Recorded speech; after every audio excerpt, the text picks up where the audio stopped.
Is education and planning, trustee Abraham is clear for the rules tonight. All right, so I call the Education and Planning Committee meeting to order at 4:30. First thing on the agenda is to review the April 5th minutes. Any questions, comments, concerns regarding those minutes? All right, we will approve those during the consent agenda. Enrollment report update, Dr. Urbatus.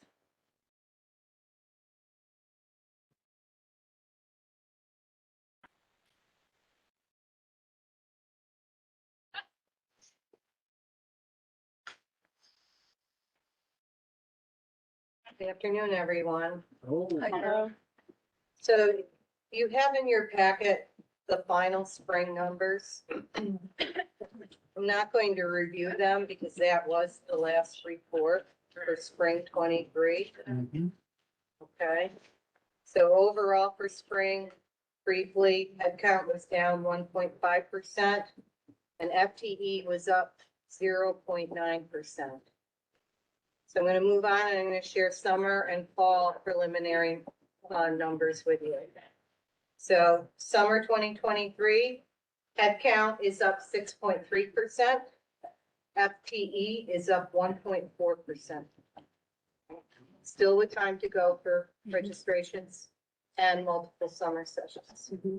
Fall, we just opened new student registration weeks ago. So fall headcount is down 0.8% and FTE is down 2.3%. Very early on. Questions? Any questions for Dr. Urbatus? All right, thank you. You're welcome. All right, supporting students, student activities through campus activities. We have Jenny Erdl Crampin, and Andrea Brown. Hello. Hello. I'll find her. I know where she is. I am so that one. Yeah. Here she is. All right. All right. Sorry, so sorry. I just found out I was having an issue, so I'm gonna try my best. Hello, everyone. I'm Jenny Erdl Crampin. I am the Director of Student Life here at Finger Lakes. I obviously feel like I know many, if not all of you, and I have with us as well Andrea Brown, the Assistant Director of Student Life. Thank you for having us tonight. Click it on TV. Oh. I have the power, hopefully. Hopefully. It works at 3 o'clock. I just want everybody to know it. Jenny, It's we've already always got had problems with it. Okay. And my heart's racing right now, No, so I it's do not. apologize. No. Oh, now it's really excited. Are you doing it? Or? Beautiful. So engagement opportunities looked very different pre-COVID, but some of the things that were listed on here, we have been able to kind of change a little bit in terms of our student involvement. So right away when students came in, they engaged in our new student orientation program. We have always offered this in kind of a hybrid sense, meaning that we had an online orientation prior to COVID, but it was meant to be kind of a catch-all. So our intention was to engage students in person because we always see that, of course, they make those connections with their faculty, with us, they tend to be retained better and well. But it was, if a student couldn't come on our designated days, we had our online student platform as kind of a catch-all. So they at least had some sort of touch point or engagement prior to their arrival. Of course, events, social, educational, wellness, DEI, Title IX, etc. This was also offered in hybrid. And it should be important to note that we had been actually offering online pieces prior to COVID. So when that actually happened, we transitioned pretty well in terms of student engagement. One being our Title IX. I was actually part of the original inception of the sexual assault awareness program called SPARK. I was the only community college representative that traveled to Albany to build this online platform that actually has been able to be used since the red line document in 2015, which required that all students during their onboarding will ... engage in some level of Title IX. And by the creation of this, it allowed us to connect with our students both in person and online, which was beautiful. Our Warrior Series, thanks to the grant from the Board of Trustees back in 2014, formerly known as Women's Leadership. This also, we realized it's such a really great program for those students who are able to participate in person. This is a partnership with the Ontario Chamber of Commerce, and we got asked to do a middle school, high school program. Sarah Whiffen was an assistant on that. But we realized that this is great only with those who we can connect with. So it was summer of 2019. Andrea and I spent time recording ourselves online, putting together a phenomenal program, which actually allowed us to use Brene Brown and Jay Shetty's material. We weren't selling the product, so it allowed us to actually partner with them, which is really amazing and great. We had wonderful speakers from our community, and we built an online platform. So when COVID hit, we actually were able to continue our leadership development program. Of course, clubs and organizations, leadership positions like student corporation, club, and organizations also offered in hybrid. And then, of course, volunteer center community service engagement. This is something that students can see what partners that we have within the community. We update this about every year, and they tell us different opportunities that are available for students. A lot of folks that are looking for assistantships or some sort of hours often go to this as a resource. And of course, what's really important is our one-on-one student success support, which is individual conversations, referral to support services are also offered in hybrid form. So I know Jenny touched a little bit on how we've evolved, but just to see kind of the bigger picture, we were thinking about online engagement back in 2019. So obviously pre-COVID, before we had any idea what was coming to us. We were aware that I believe at the time the figure was around 25% of our students were taking online classes. And obviously thanks to SUNY Online, we had a very robust online population. They were paying student activities fees. We needed to serve them, and it was really not known at all in our field how to do that in a meaningful way. So again, in summer, we were filming and creating our Women's Initiative on Leadership, which we then called the Warrior Series online. In fall of 2019, I was reaching out to schools like SUNY Canton and some other folks that I connected with through our professional networks, just to see what they were doing. And SUNY Canton was telling me about this crazy cart that they had with them that had a camera on it, and it would travel with them to in-person events that they would then stream online. And I'm talking to Jenny about this, thinking there's no way we're going to have anything like that. And now we have 4 of them, and obviously this room. Obviously spring of 2020, halfway through, I got to cancel a lot of in-person contracts, and suddenly find myself doing something that no one in our field and my master's degree ever imagined we'd be doing. We were online, completely online, with the exception of some amazing week of welcome events, drive-through barbecues, anything we could do outdoors and safely distanced through the spring of 21, returning to present fall of 21, and through now. We have really some amazing seamless hybrid engagement opportunities. So obviously we have a chunk of students that are fully online. We will not see them in person. We have a chunk of students that are all in person, do not want the online classes. And then we have the bulk of our students that are somewhere in between. They take one online, the rest in person, and vice versa.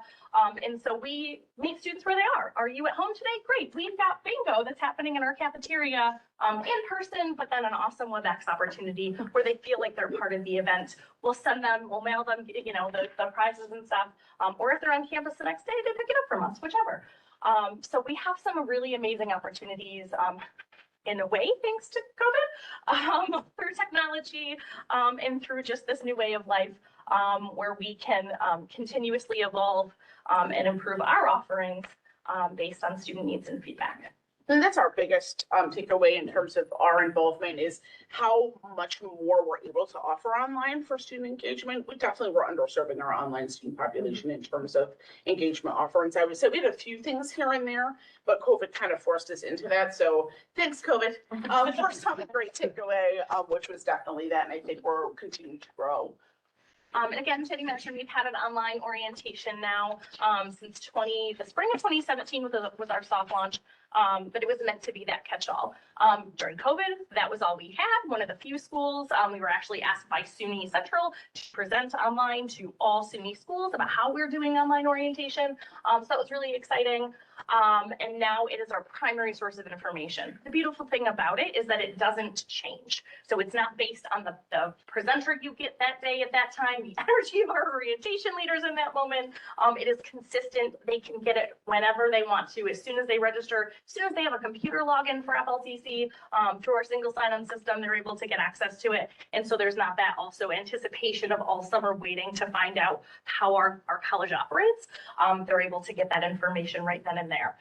And then we see them in August in person or via WebEx in order to have that meaningful engagement with them face to face or, camera to camera, where they can ask questions and meet people and get their awesome welcome from Dr. Nye and Sim and kind of get a feeling for who our college is. Specifically, this year, we are transitioning from our previous platform to a new one through a company called Innovative Educators. We already have a relationship with them, the college does, for student lingo, tutor lingo, and then also some professional development for faculty and staff called Go To Knowledge. So that way it is a platform that students are already aware of, and if they're not, we want them to be. So that way more than one thing lives in one login, because our students do have a ton of different websites to visit. But this is a great introduction to them to this platform. And then not only does it live there throughout their entire time with us, and they can go back and see it as a resource hub, but then it's also introducing them to these amazing workshops that are available to them there as well. We are switching to this platform with a tentative launch date late May. As soon as everything is built, I know they're working on some really amazing design for us. The current orientation, as we are registering new students right now, is still available, still accurate, and then it's just a click of a button on our end as far as switching the link. We're also really working on this version, since we have a chance to rebuild and reevaluate, but humanizing it and bringing that sense of belonging. So pictures of staff, fun facts about them, really helping them meet our people and welcoming them home. So even if they never step foot on campus, they still feel like they have that sense of belonging.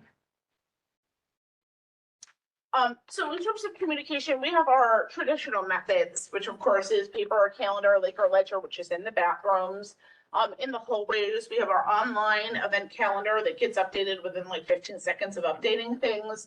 We've done, thankfully, through our student life specialist for marketing and special events, a lot of stuff with social media. So we're able to track what gets clicked where, when. So a lot of efforts have been put into that. We have a new student e-news, so it's the same version that the faculty and staff get. It's on constant contact, and it goes out to students about every 2 weeks. That has a great bunch of information on there, live links for students to engage with. So if you imagine the one that the faculty and staff get, the students get something very similar. It looks a little different in terms of the interface and the color choices, but it's pretty great. And then I will let you talk about the online page. So our website, this year we I guess during COVID, we had a virtual engagement page, which a lot of colleges did. But we worked to just have a lot of links of, Google trips to Europe and things like that. There were a lot of that kind of stuff floating around during the pandemic. And so we repurposed this page to be, what does it mean to be an online student at FLCC, and how do you get engaged? So it has a filtered version of our events calendar that uses an online student events tag. And so they see only events that are just for them. If it is accessible online in some way, shape or form, even if it's held on campus and streamed or whatever, they can see those events. And then the page also includes links and ways to connect to our honor studies program, our amazing esports program, which I think is amazing that they can be varsity athletes without, again, ever having to be here on campus. And so we have that page special for them, linked off of the student life family web pages. Jenny mentioned social media, Brightspace. Obviously that is an academic platform, but we do try to meet students there in different ways. Our online learning folks were kind enough to create spaces for each of our clubs so that they have their own group or course, I guess, if you will, where all of the members of the club and advisors can interact, have discussion boards, share announcements, etc. And obviously WebEx meetings are an amazing opportunity for us to engage with students. And in some ways our personal rooms are almost like walking into our office. Students know our links very well. We have links to them shared on our social media. And if they click on it and it comes, it says, notify your host that you're here, we get an email immediately and then we can meet with that student in present time. So that's really awesome. I will find it interesting to note that we did this stress less kit in the spring, and we're going back to things like traditional mailers for our online students. So we do a web so a stat form for them to fill out, and just for the one in the fall was 130 kits that we sent out. So going back to mailing just seems to be very funny to me that that's a system that we're doing. Sorry.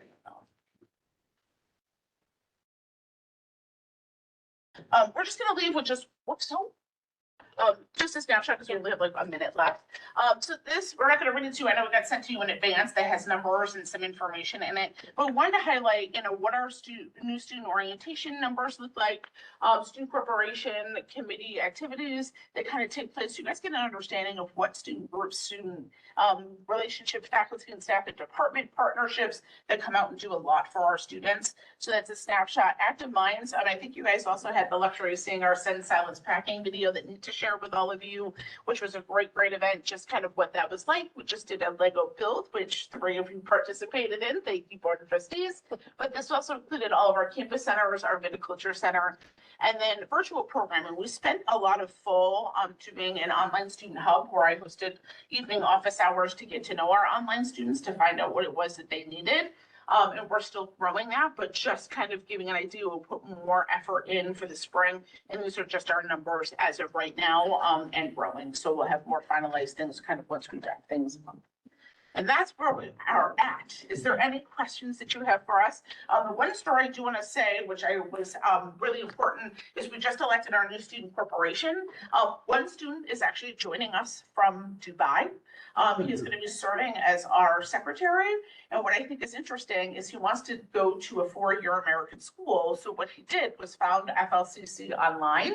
And so he's going to be taking all of his classes fall, spring in Dubai, and then transfer to a SUNY school. But he knew, because SUNY credits would transfer, he is taking it fully in Dubai, and then is going to be coming to his 4-year in 2 years. So he will be joining us in Student Corp as our secretary. We're really excited. He's 14 hours ahead. So it's going to be about midnight when he joins our student corporation business, but he's really excited. And it's an area I never would have thought would happen. And he's super funny. So hopefully if you have an opportunity, I know George will, if he serves in that role again, we'll get a chance to meet him, but we're really excited about it. So that's just something we never thought about in terms of a student engagement, is someone who's not even, been here, but we actually had 3 online students serve in student corporation since COVID. So it's great. Are there any questions for us? I know we're at that time. So any questions for Jenny or Andrea? Thank you so much. This was a great presentation. Thank you for your time. Next is Student Corps Fiscal Year 22 Audit Highlights. Lindsay Chamberlain and Sarah Whitman. So,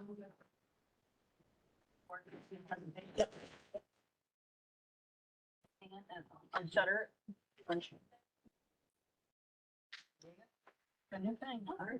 Perfect. Hi, everyone. I'm Dr. Lindsay Chamberlain. I'm the Executive Director of the association.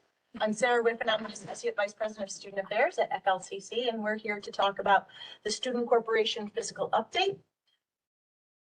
And there we go. So just a small, quick history. The corporation was actually established in 2000. So we are in our 23rd year as a 501c not-for-profit entity. It has an executive board, and it has a board of directors, all students, and then some of you have had the pleasure of being on that board. The executive director of the FLCC Association has always served as the fiduciary agent for the corporation since the onset. And we get our budget from full-time student fees at $7 per credit with the max at 12. And part-time student fees, we distribute between ourselves, the corporation, the association, and athletics. And the corporation, as you may know and remember, has supported many major college initiatives over the decades, including but not limited to, obviously, viticulture, the student center, athletic field, the allied health area, and the Center for Student Wellbeing. And so we have a rich history of support of students. All right, so, this year we did have to get a new auditing firm because our previous auditing firm did not renew us. So we ended up going with RDG and Partners, which was the same firm that did the association housing audit. We really liked working with them and we thought it was a good process.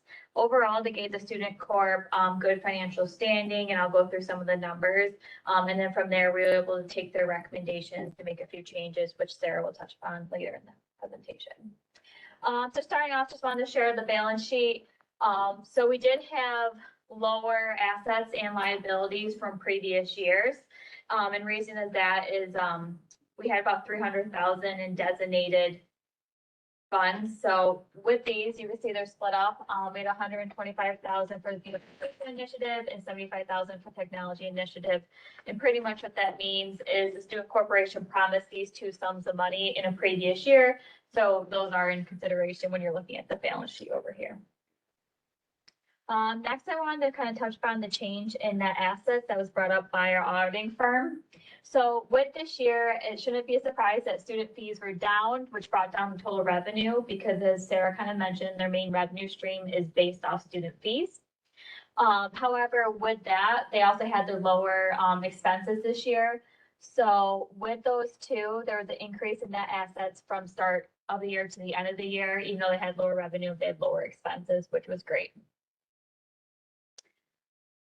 Then we kind of touched on cash flow. So for FY22, there was a decrease in cash flow, which was significantly higher than previous years' cash flow decrease. And I know Sarah was going to touch on maybe why this is because of. So with fewer on-campus students, we had fewer fundraisers. We had fewer needs to go on trips or organizations in which students sometimes pay a fee. So to go to New York City with the art club, they might pay $85 to help offset some of the cost. And because those things weren't happening for the last 2 years, especially last year, we didn't have, that was the influence on the cash flow directly.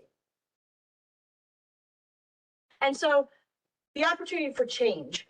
The new auditors came in and looked at the books with very fresh eyes, and Lindsay being new, we have had an opportunity to really think about the relationship between the two entities, about how different positions work with one another. And so we're reviewing and revisiting the corporation's financial policies and procedures and bookkeeping services to identify where we might streamline things, how we might redesign the system so that there's more hands looking at it, but in a more streamlined process. Regular meetings between the association executive director, the student corporation treasurer, and the director of student life to review financials, not just at the end of the year, but throughout the year. More engagement with the student corporation leadership and the advisors in preparation and efforts of the audit, the annual audit.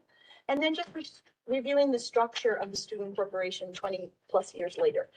What do we have? What can we take away as different ideas that the auditors have given us? Yep. So we have a lot of good ideas. And we've already implemented some of these changes. I've been meeting with the treasurer for Student Corp. It's supposed to be just like once a week. I think we keep meeting. She's wonderful. She's like probably my favorite. There you are. I was gonna say my over there. So we really started implementing these changes, and I think it's only beneficial for the student corporation and for hopefully all the changes we're implementing. I can't get. Lastly, questions. Great. Are there any questions for Lindsay or Sarah? Thank you, guys. Okay, thank you. All right, there's a first read of the degree and certificate residency requirements. Cassie, thank you.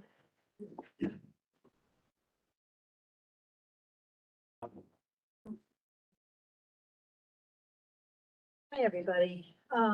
Tonight is the first read for policy A9, which is the degree and certificate residency requirements.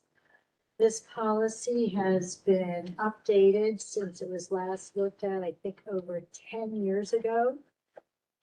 Most of the changes are cosmetic or keeping up with changing titles and things of that nature. There are a few items on the policy that do warrant being mentioned. The first one is the transfer requirements or transfer credits allowed into the college from other institutions. Previously, it was 32 credits, which equaled 50% of our maximum degree requirements of 64. But in recognition of the fact that some degrees are less than 64 credits, and in an effort to allow students the opportunity to come to the school, they only have to take 30 credits now. So let me rephrase that because I went at it backwards. Previously, we required students to take 32 credits here at the campus. We are now only requiring 30 as a result of our degree requirements. I hope that makes sense. We also removed specific coursework in the policy and made the wording more generic to make curricular changes easier in the future. For example, we removed the requirements of 4 phys ed courses, or 4 credits of phys ed. We removed the specific English courses from the policy. Each degree program has its own curricular requirements. We also follow the learning framework, SUNY Gen Ed guidelines, and New York State Ed. So we will still be in compliance, but this just makes changes easier. We also talked about students who already hold a bachelor's degree here at the college. And we reduced the residency requirement for them from 30 credits to 20. Depending on which degree program they have chosen here at the college. We also added to the policy academic credit award for the IB or International Baccalaureate courses that meet a minimum score of 4 in high level and standard levels in the program. And then again, the rest of the changes were cosmetic and terminology changes to keep up with the times, so to speak. Any questions? Any questions? I do. Okay, so I was always under the impression that a full-time student took 15 credits a semester. So 15 and 15 for 30 1 year, and then so 60 total. So if you're going down to 30 credits here, how can they still graduate with a degree? They will be transferring in credits. So they're. Oh, so they didn't start here. They didn't necessarily Right, start. that's why I bungled the beginning of this, so that's where the confusion is. So Okay. they can bring in credits, so they could technically bring in, the way this is written confuses me too. But I wrote it. They can bring in, they only have to take 30 credits here, Okay. so they could bring in as much as 34. Yeah. Okay. Thank you. That was Does that the make same sense? line. Yes. Thank you. Okay. Other questions? Any other questions? Okay. Perfect. Thank you. All right. Resolutions. Adjust the Finger Lakes Community College professional service positions roster. Kelly Noyes? Thanks.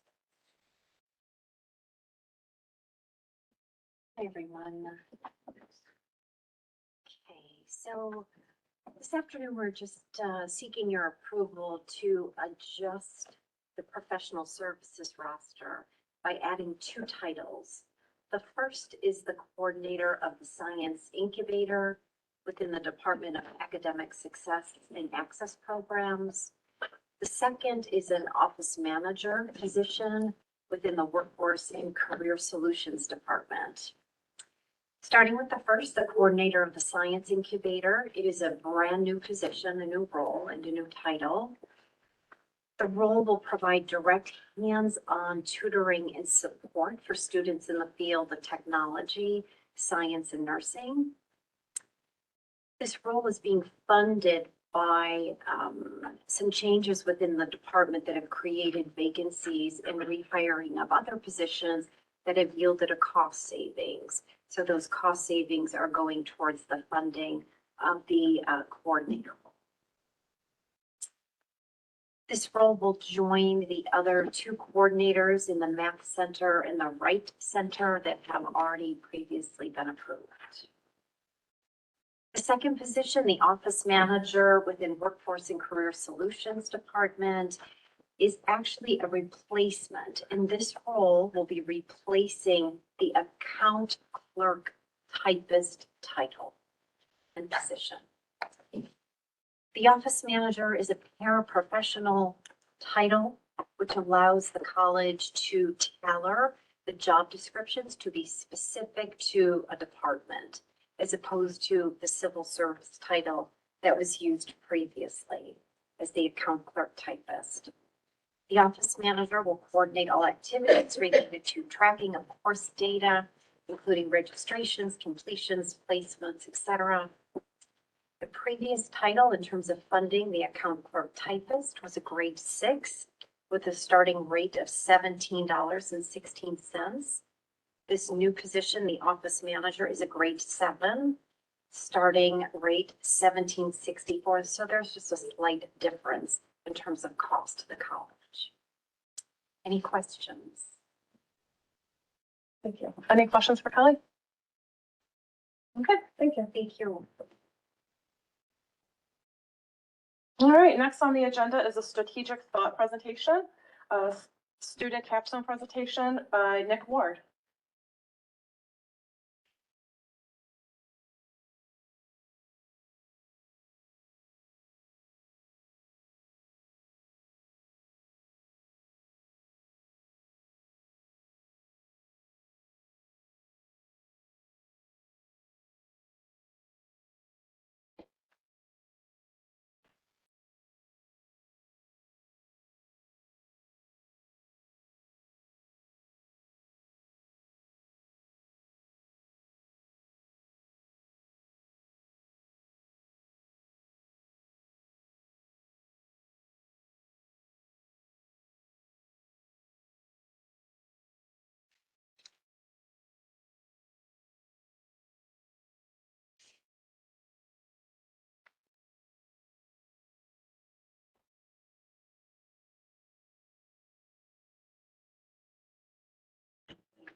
Good afternoon, everybody. My name is Nick Ward. I'm a new media and computer science major here, and I'm here to present my new media capstone project, which is Laker Links. And Laker Links is a digital collaborative tabletop puzzle. And as you can see here, each of these cabinets with the puzzle game loaded onto it will be present at each of the campus centers. So there will be one here in Canandaigua, as well as in Victor, Newark, and Geneva. And the game will allow players and students and staff to play the same puzzle simultaneously. So you can see I'm moving around pieces on this system, but if there were the other systems at the same, and someone else was playing on a different campus, let's say in Victor, you could also see those pieces moving around from that player as well. So this is, this is a demo version, and obviously there are not multiple people playing, but you would be able to see certain things, like if I picked up this piece here, and each color campus would be, or each campus would be color coded. So there would be there's going to be a little cursor on the piece that'll be, oh, Victor is blue, and it'll show a little blue hand there, so you know who else you're playing with. And there are a variety of options as well to do in the game. And some to be implemented as well, like you can shuffle around the pieces that aren't placed. If you want a reference, you can choose your reference, position, size, things like that to make solving the puzzle a little bit easier. Some people might want to make it a little bit easier for themselves, so you can turn on the puzzle and see exactly where you should be placing the pieces. And in addition to all of this, the final artworks will be generated a lot from students in our art departments. So students have submitted their artworks, and they're made into puzzles like these that will be in the game. So when you complete a puzzle, it'll be rotated out, and we get to showcase student artwork at the same time, while also engaging the students and connecting people from all the campuses. And of course, to credit people as well, you can hit the credits there to see. And a couple other things will be some stats that will allow you to show how many pieces were placed by what campus, along with interactions, and show you what campus placed what piece. So this system right now is the Canandaigua system. Of course, there are only 2 pieces placed, and there are only 1 campus currently. So, but as I was saying before about the color coding, each campus will be a certain color, and you can see who's been completing most of that puzzle. So, a lot of these assets like the UI and things, and the emotes that will be implemented, that you can give a high five to other people when they place a certain piece or something, were made by other team members as well. And there are, as you keep playing the game, you can complete a puzzle, it'll rotate out, and once you hit the end, it'll go back to the beginning, give a little celebration when you complete one. And yeah, that's pretty much it. Allow students to connect across the campuses and complete these puzzles. And the puzzles will be, this one here has like 45 pieces, but each puzzle varies in size and orientation and structure. So they're all different. So if anybody has any questions, please feel free to ask. How many pieces can it be? What's the largest one you can do on there? Really, we don't have a big limit. Obviously, the screen size is somewhat of a constraint. I would say that the biggest we would go is about 200 pieces. And we can obviously go lower, but we don't want to probably go under like 20 pieces for the easier ones. But the idea is to make some that are closer to that 200 mark, and some that are closer to the 20, to give some variety and switch it up. Very ingenious. Yeah, right. Very cool. I can see an application for this in senior communities, retirement homes, where folks are having a hard time with those 500-piece puzzles of picking up the little pieces. if these are available to folks in the common area, they can work on them with this, probably with a stylus moving the larger pieces around, so you may have a hit on your hands here. Anyone else?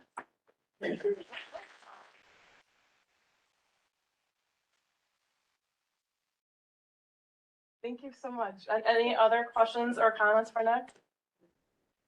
That is incredible. Never seen anything like it. Thank you Pretty for ingenious.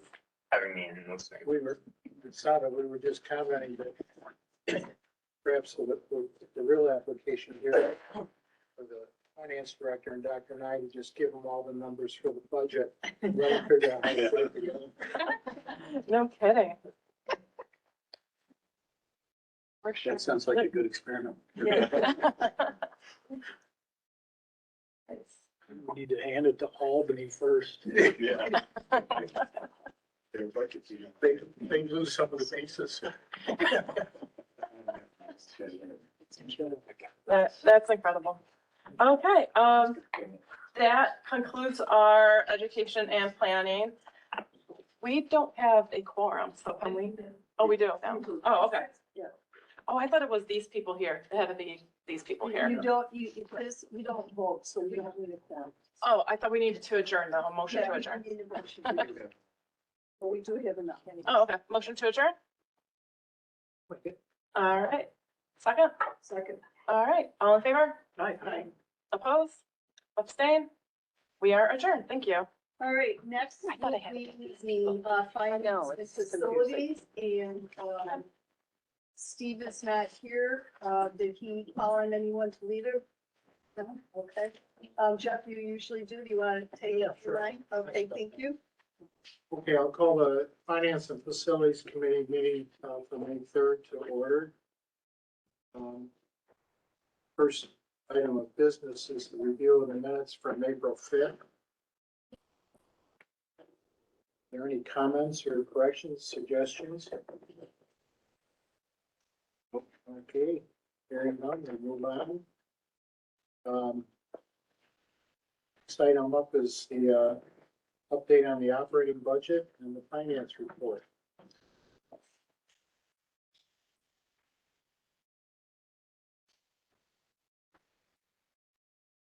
Good evening, everyone.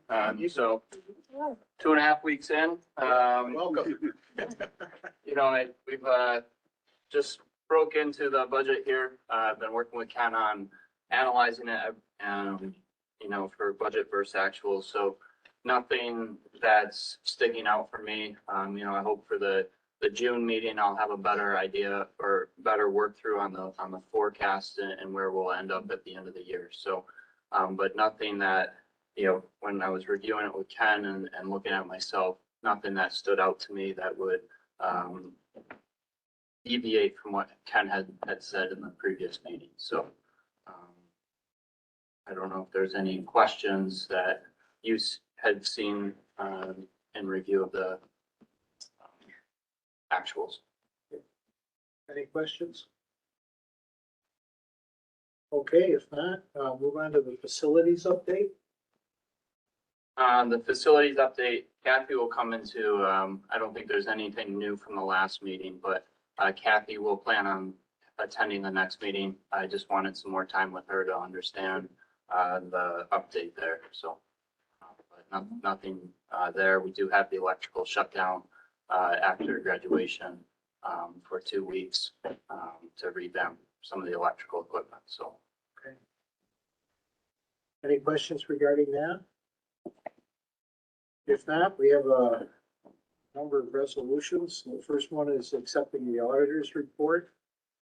So we do have the auditor waiting outside. If we have questions, I can bring him in and let him present more of those results to you. And I know Dr. Knight has a resolution that he wanted to present, so. Were there any further adjustments from the discussion we had at the last meeting? Not that I'm aware of, from what had been discussed. Okay. Any other questions? Are we gonna bring him in? We can. Yeah, please. Okay.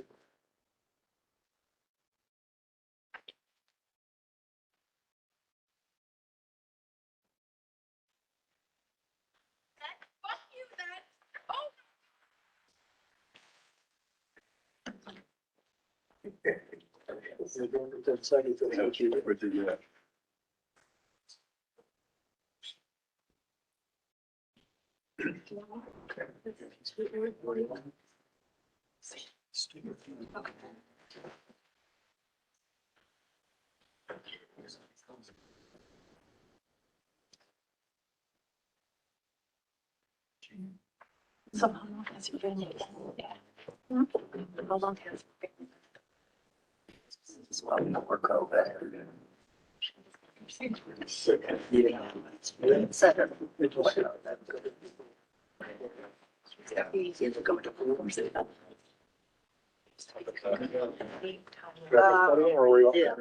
Okay. Yeah. Would drive you. The nurse is crazy. It was very convenient. He could leave my articles.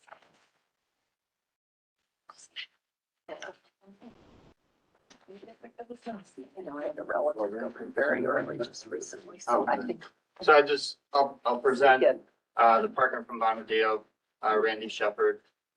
So I'll let him take it away. You sure don't want to do it? I wasn't here for that part. All right, good evening, everybody. How are you? Good.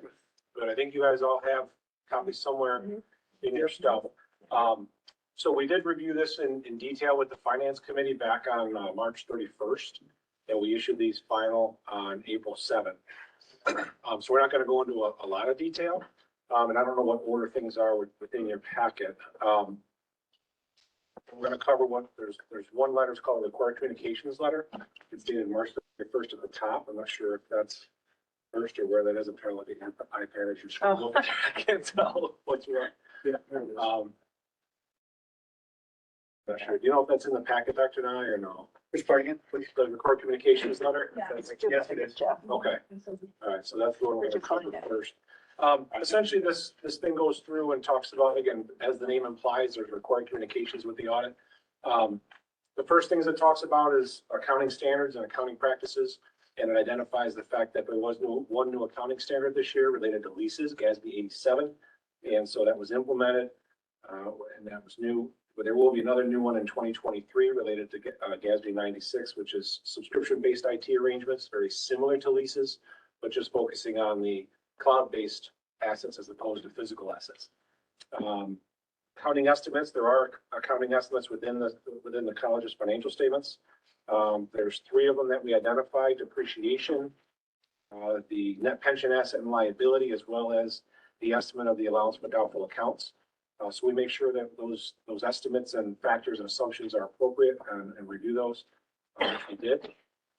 And then we also identify that there's what we call sensitive disclosures in the statements, and those relate to pension, and they're sensitive because they're actuarially based. So if you understand actuarial information, small changes in assumptions and percentages can impact numbers greatly. So that's why we consider that to be a sensitive disclosure. Talks about difficulties encountered performing the audit. We are here earlier than we've been in the past couple of years, unfortunately. It's still a little bit later than when we really should be here. January, February is really the ideal timeframe for presenting this, but we have made strides moving forward. And this schedule or this letter does also identify the adjustments that we booked in connection with the audit. And I won't go through those in detail, obviously, as I said, because we went through that with the finance committee. But we did have a number of adjustments that changed the numbers that we were provided as part of the audit process. When we began our audit, there was a change in that position of about 3.2 million.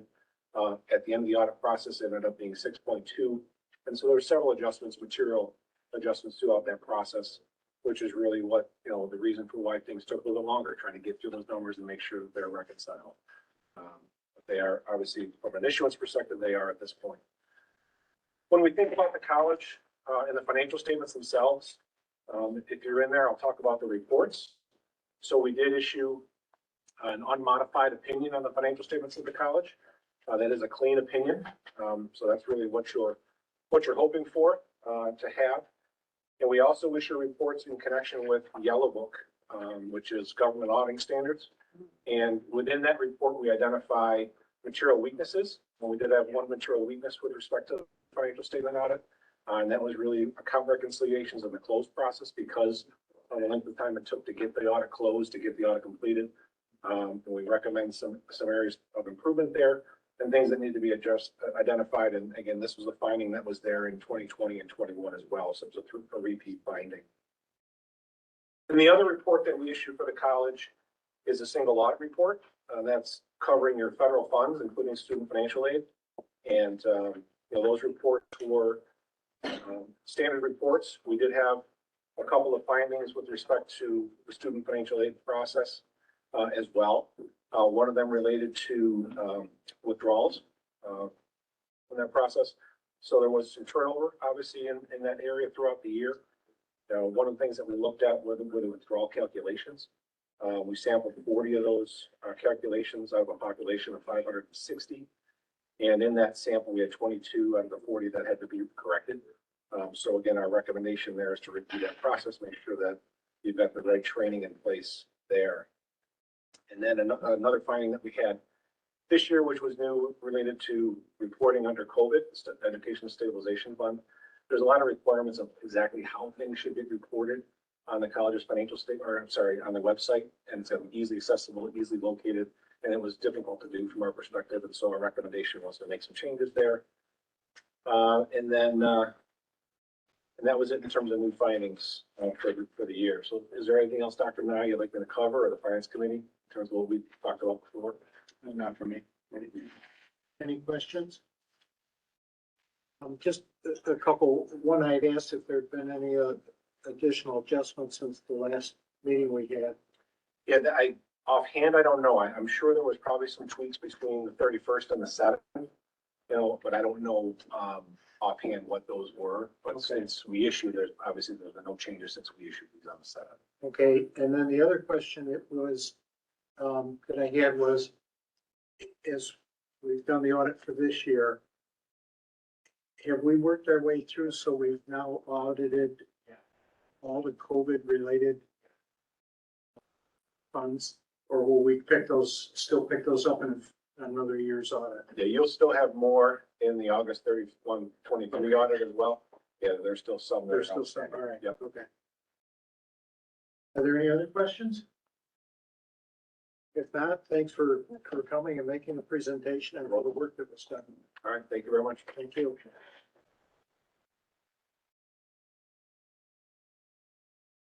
Okay.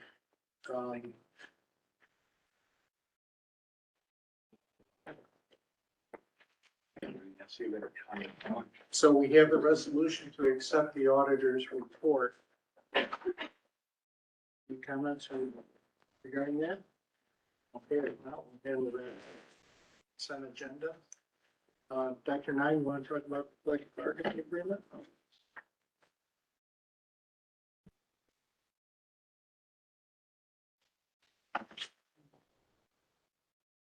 It's the first time I've had to come up here and discuss a resolution like this, hopefully the last time, since we've had transition folks that did negotiations and everything. But this resolution is to request the board approve the negotiations between the Faculty Alliance and the college.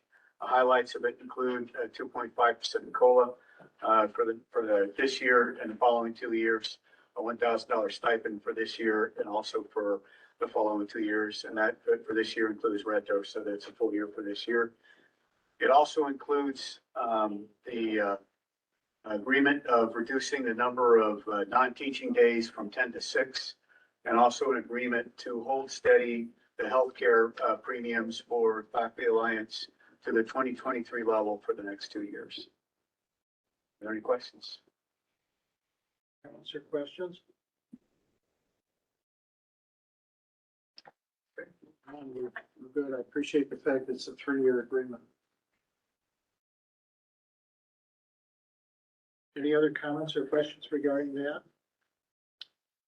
If not, we'll move on to the request for the proposal to provide website management system. So this proposal is for content management solution or system for Terminal 4. We're currently in negotiations with just more of the terms and conditions of the agreement. We sent out an RFP. There was 6 proposals sent back to us, and Terminal 4 was the most competitive and aligned with our goals. So one-time cost of $145,000 for implementation with an annual license cost of $31,000. I think over the next, is it 3 years or 3 years? So Carol was instrumental in that, worked with IT and marketing in reviewing those proposals. So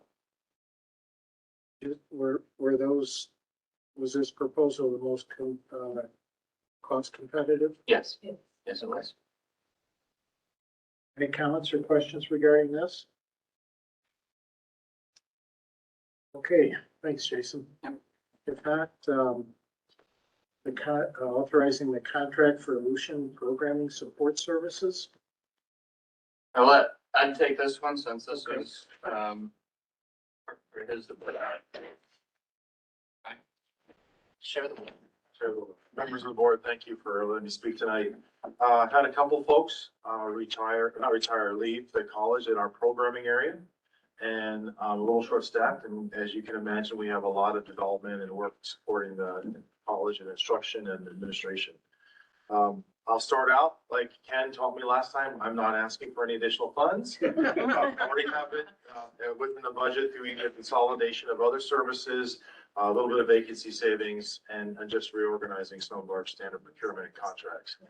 This is for up to 1 year to have a programmer from Lucian help us until we have a person hired in. Any comments or questions? Okay, Matt, thanks very much. We have a couple of informational items regarding the boiler systems and then the budget transfer report. Jason, you want to take those? Okay, thanks. So the boiler systems is just a renewal of an agreement we have with Encore. It's an additional $8,300 for the year, or not additional, but it is renewed for $8,300 to maintain our boilers on campus. Any comments or questions? Is this a first renewal or? This is the last of the renewals. Okay. That we have. Okay, and then any comments on the budget transfer report? Just balancing. Accounts. Yeah. Any comments on those? Okay. Any other items that come before the committee? If not, I'll entertain a motion to adjourn. So move. Second, Barb, thanks. Who seconded? Rich, thank you. All those in favor? Aye. Okay, ladies and gentlemen, since we're moving along so well, and since we do have to have an executive session tonight, I'm just going to continue the meeting, and then we can adjourn and we can let all these people go home earlier. Could you get the air conditioning turned off? Oh, could we, request to turn the air conditioning down? Okay, ladies and gentlemen, I would like to call to order the Board of Trustees meeting for Finger Lakes Community College for May 3rd, 2023. The first part of our agenda is community public comments. Is there anybody here or in the watching us online that would like to make a comment at this time?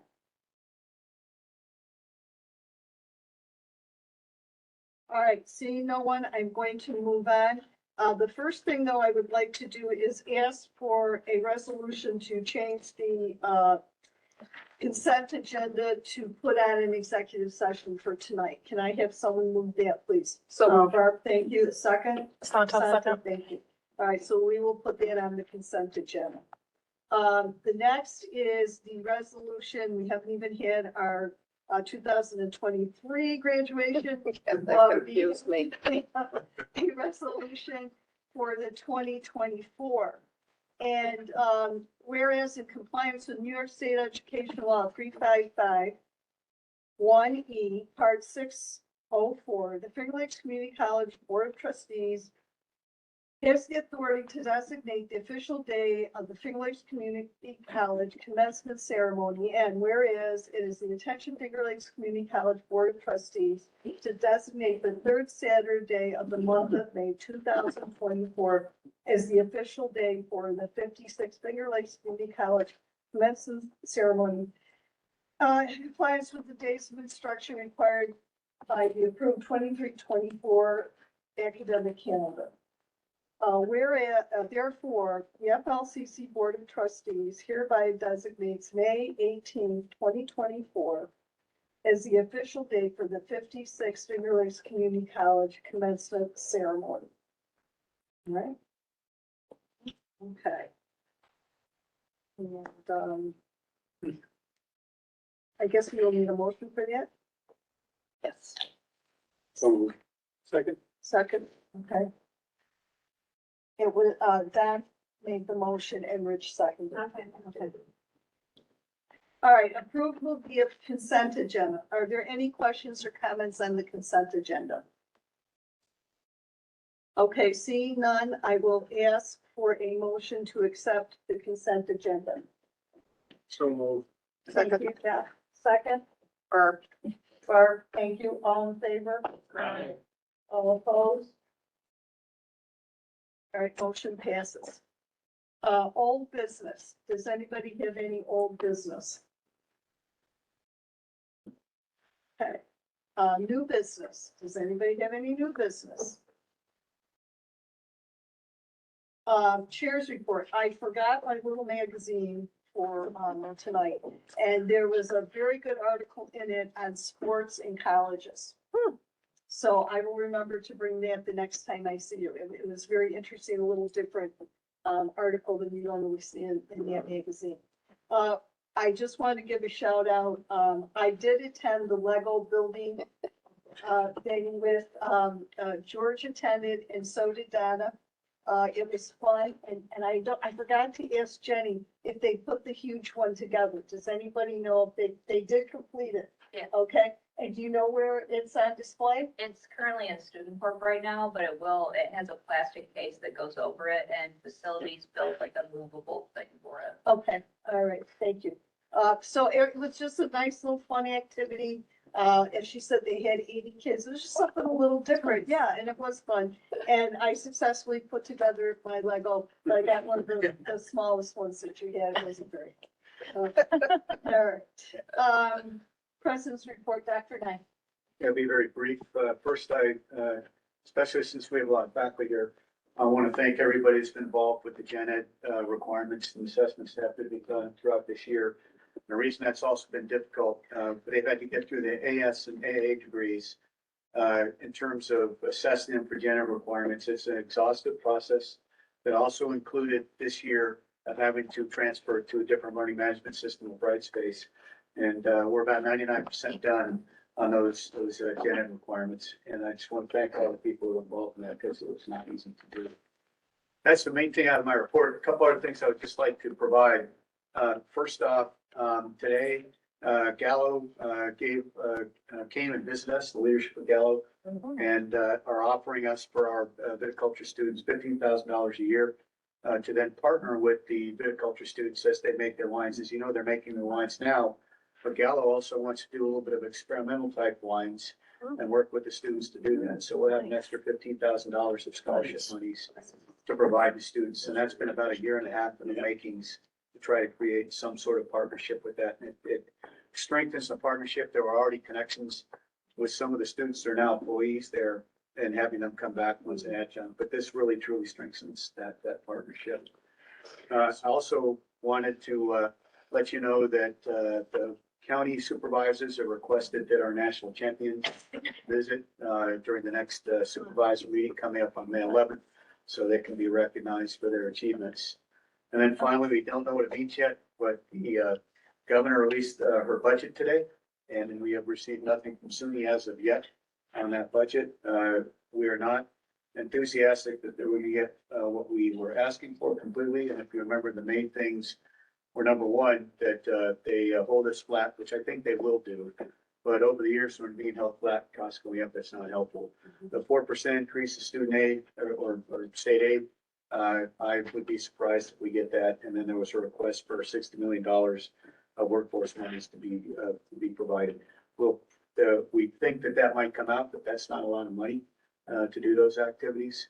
The only other thing that might be beneficial that comes out of it was the 200 million that the governor wanted for digital transformation for SUNY. There are a lot of things we need to fix in terms of our systems to do that. And we'll see what happens, but I'm not 100% confident the budget's going to be what we were looking for. That's my report. Yep. Oh, thank you. I'm also working with Carol. I need to let you know that we will be working an additional resolution for you that I would request that you would vote on electronically and informally approve at the next board meeting. And it's for services to have a financial aid director to support the college as our financial aid director resigned. It's the same one we've had in the past that we utilized in the middle of COVID and did a wonderful job for us. And so it should be, I believe, Carol, the low bid at this point. Yes. So, but the person did a great job. If you'd like to elaborate, go ahead. Yes, so, our current director of financial aid has resigned effective May 10th. I am in the process of collecting free bids pertaining to, consulting services to serve in an interim director role. The firm that previously provided consulting services for the director of financial aid vacancy, prior to hiring the current director of financial aid, is very interested in working with us with the same consultant assigned, who also did a federal aid audit for us when she served in the initial consulting role. That firm's bid currently is the low bid. And I have two more bids coming in, one of which I've received, which is higher and also includes an administrative setup fee beyond an hourly rate. And the third bid I will have by Friday.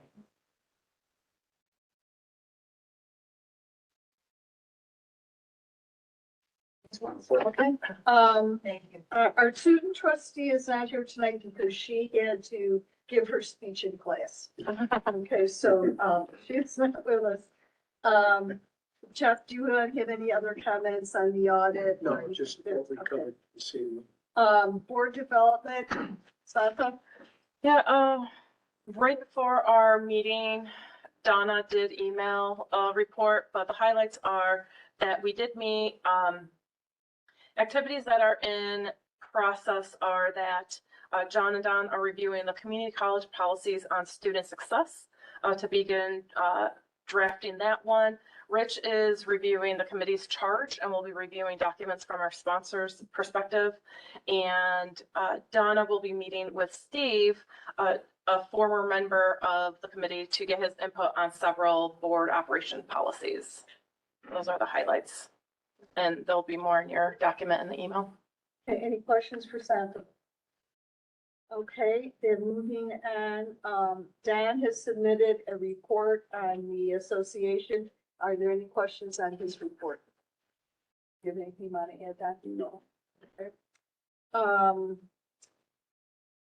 Foundation, Louis, do you want to say anything about the golf tournament?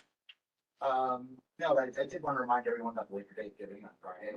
We've been really excited to see a great deal of activity so far that we've already earned about. Pre-game gifts, which is just people reacting to our promotion that they received a $1,000 gift from Channel Centers. It's exciting. But they just out of the wood. That's what we get no matter what size. Okay, anybody have any questions about that? And Donna is not here, so we will not have an NYCCT report. Wait a minute, did she send one in? And She did. She did? I think she did email just before our meeting, Just right? before. Okay, that's probably right. Is there any update that you want to give us, Santa, or? I have not skimmed this. Oh, yeah, I didn't read it, and it just come before the meeting. And, George is not here for student corp, but there is a write-up here. And, since George is not here, we can't ask him any questions. If you are available, one of the things that was student court report is May Day activities on May 5th, and then the Spring Arts Festival also on May 5th. Which is Friday. Right. All right, if there isn't any other business, I'm going to ask that we adjourn the regular meeting, and then I'm going to ask for a motion to go into executive session. Someone move. Trustee Hamlin, second. Trustee Russell. All in favor? Aye. Opposed? All right, then I would like a resolution to go into executive session to discuss matters regarding the employment history of a particular person or matters leading to the employment. Can I have a motion? So Don, second. Santa. Santa, all in favor? Aye. Opposed? Okay, we're now in executive session. And